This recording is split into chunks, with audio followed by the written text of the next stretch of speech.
Good morning, students. Today we are going to continue our second chapter, Accounting Terminology.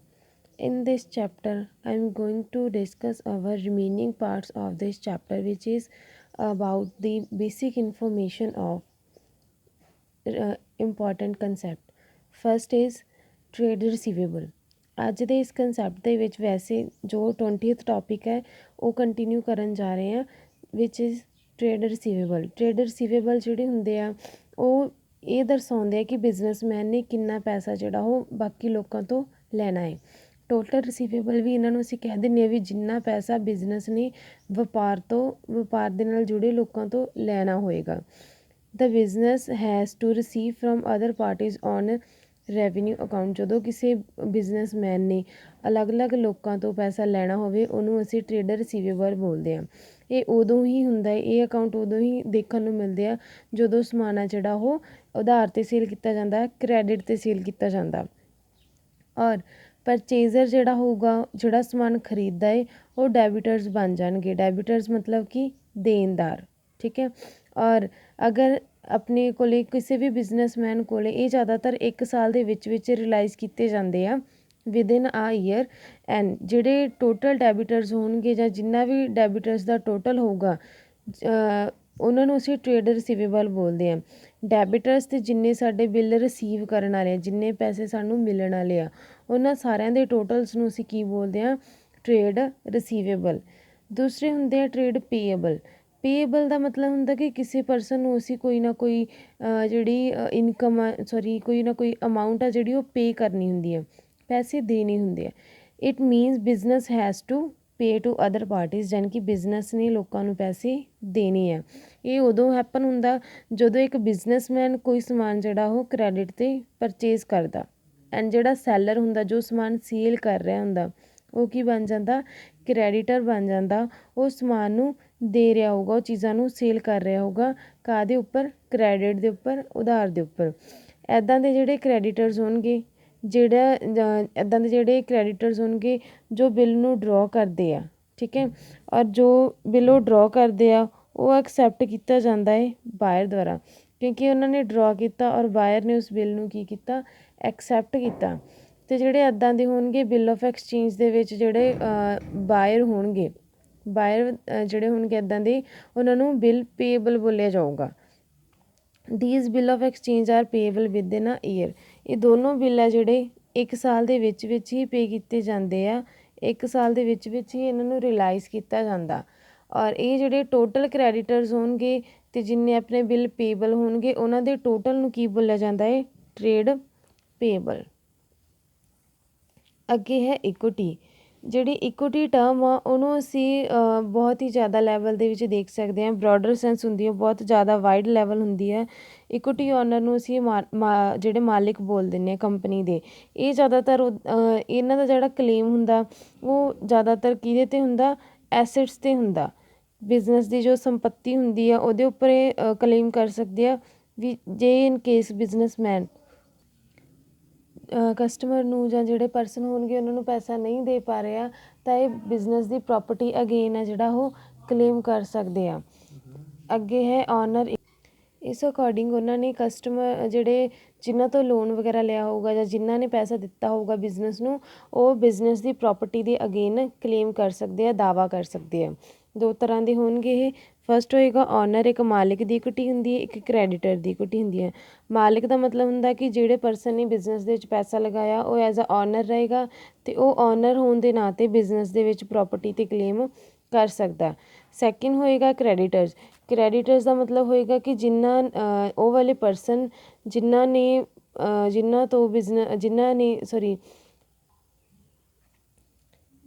Business ਤੋਂ ਪੈਸਾ ਲੈਣਾ ਹੋਊਗਾ ਜਾਂ ਜਿਨ੍ਹਾਂ ਨੇ ਬਿਜ਼ਨਸ ਨੂੰ ਕੋਈ ਨਾ ਕੋਈ ਸਮਾਨ ਆ ਜਿਹੜਾ ਉਧਾਰ 'ਤੇ ਚੁਕਾਇਆ ਹੋਊਗਾ, ਤਾਂ ਜੇ ਕਿਤੇ ਉਹਨਾਂ ਨੂੰ ਪੈਸਾ ਨਹੀਂ ਮਿਲਦਾ ਕਿਸੇ ਵੀ ਚਾਂਸਿਸ ਦੇ ਵਿੱਚ ਤਾਂ ਉਹ ਬਿਜ਼ਨਸ ਦੀ ਜਿਹੜੀ ਪ੍ਰੋਪਰਟੀ ਉਹਦੇ 'ਤੇ ਕਲੇਮ ਕਰ ਸਕਦੇ ਆ।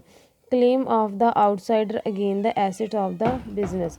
ਆਊਟਸਾਈਡਰ ਦਾ ਬਿਜ਼ਨਸ ਦੇ ਐਸਿਡ 'ਤੇ ਕਲੇਮ ਹੋ ਜਾਣ ਨੂੰ ਕ੍ਰੈਡੀਟਰਸ ਇਕੁਇਟੀ ਬੋਲਿਆ ਜਾਂਦਾ ਹੈ।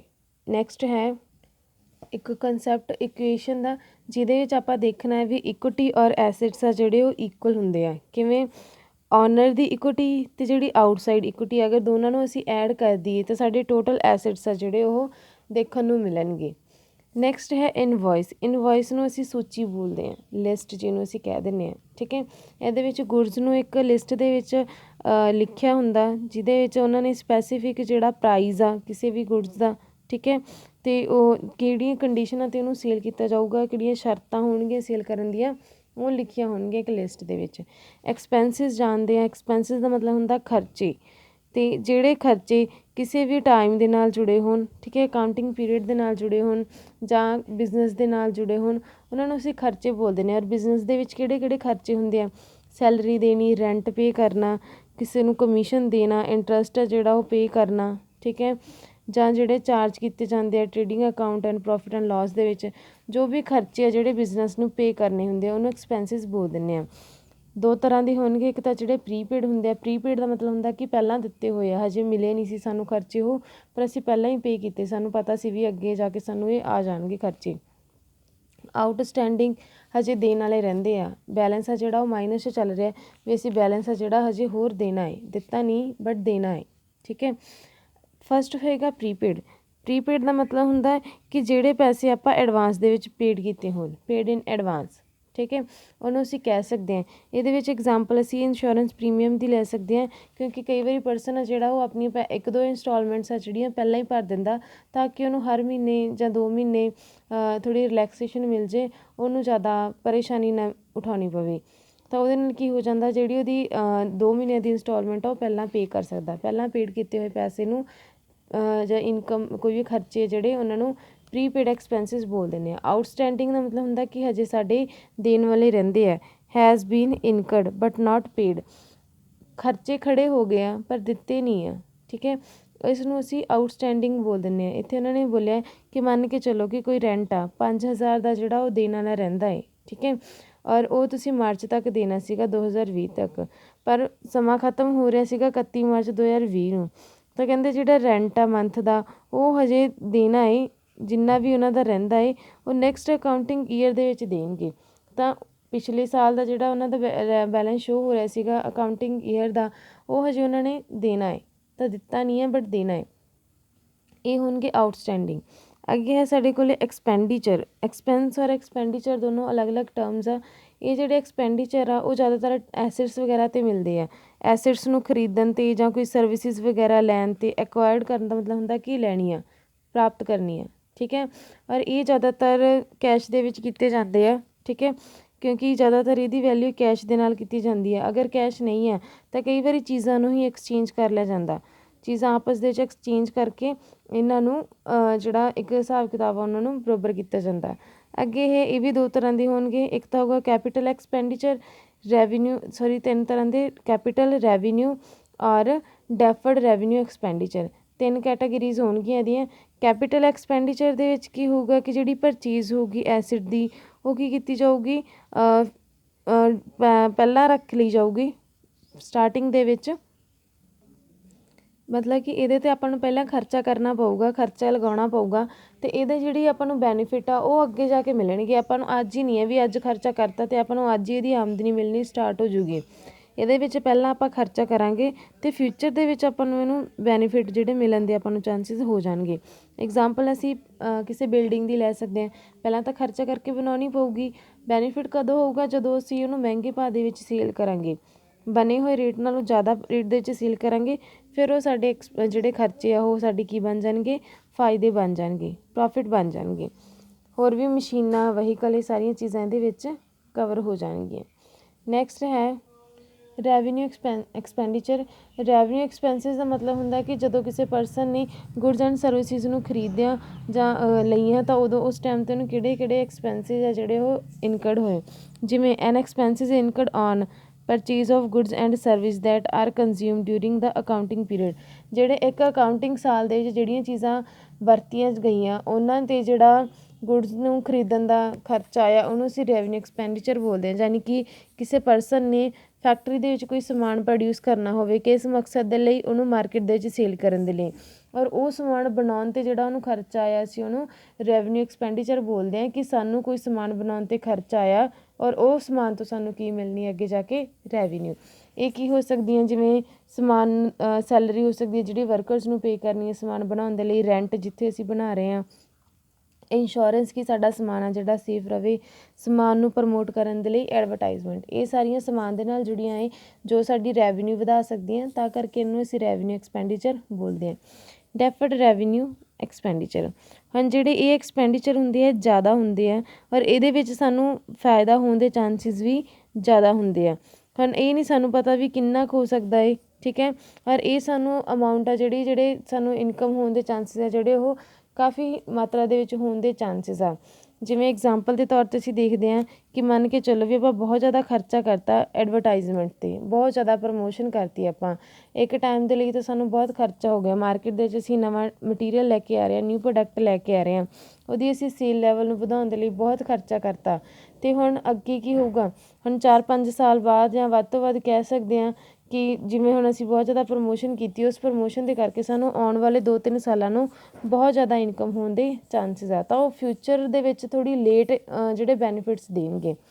ਅੱਗੇ ਹੈ ਰੈਵਨਿਊ। ਰੈਵਨਿਊ ਦਾ ਮਤਲਬ ਹੁੰਦਾ ਕਿ ਪੈਸਾ ਜੋ ਅਸੀਂ ਹਰ ਸਾਲ ਕਮਾਉਂਦੇ ਹਾਂ, ਜੋ ਸਾਡੀ ਮਨੀ ਅਸੀਂ ਅਰਨ ਕਰਦੇ ਹਾਂ, ਇਹ ਜ਼ਿਆਦਾਤਰ ਕੀ ਹੁੰਦੀ ਹੈ, ਚੀਜ਼ਾਂ ਨੂੰ ਸੇਲ ਕਰਕੇ ਸਾਨੂੰ ਮਿਲਦੀ ਹੈ। ਬਿਜ਼ਨਸਮੈਨ ਚੀਜ਼ਾਂ ਨੂੰ ਸੇਲ ਕਰਕੇ ਆਪਦੀ ਜਿਹੜੀ ਮਨੀ ਆ ਉਹ ਅਰਨ ਕਰਦਾ ਹੈ, ਰੈਵਨਿਊ ਕਮਾਈ ਹੈ ਜਿਹੜੀ ਉਹ ਪ੍ਰਾਪਤ ਕਰਦਾ ਹੈ।